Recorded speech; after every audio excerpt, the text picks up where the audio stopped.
I preach restoration to y'all, but yet I myself am not restored.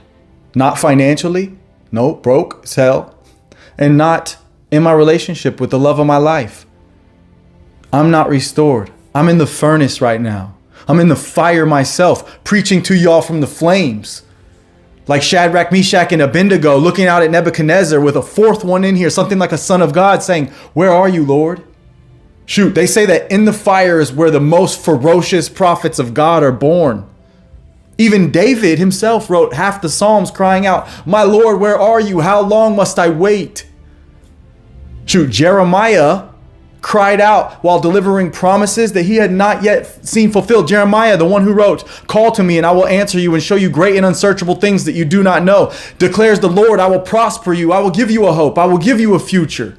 That Jeremiah, who wrote that? Paul, who wrote, "My God will supply your needs," while he was in a jail cell with his needs not being supplied.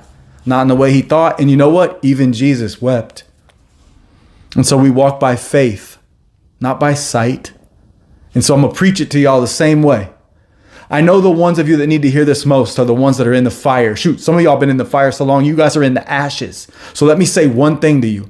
Jehovah Jireh, the Lord will provide. I'm personally waiting, personally. And so I hope that this truth, I hope that it edifies you, right? I hope that to those of you that are waiting, know this.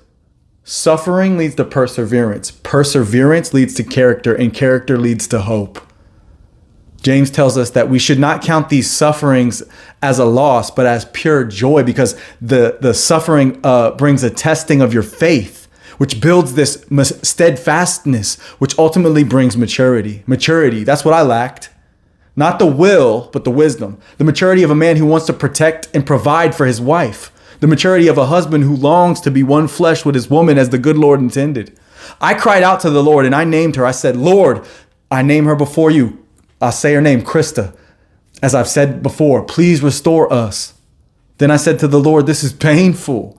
And finally, Hosea, "Intercede for me. Do you not remember the pain?" You need to let perseverance finish those so that when it's done, when God's will is done, you will receive what he has promised. That's the thing about God. He is not waiting for you to feel a certain type of way. He's acting while you hold down the fort of faith. In Job 23:10, it says that he knows the way I have taken, and when he has tested me, I will come forth as pure as gold.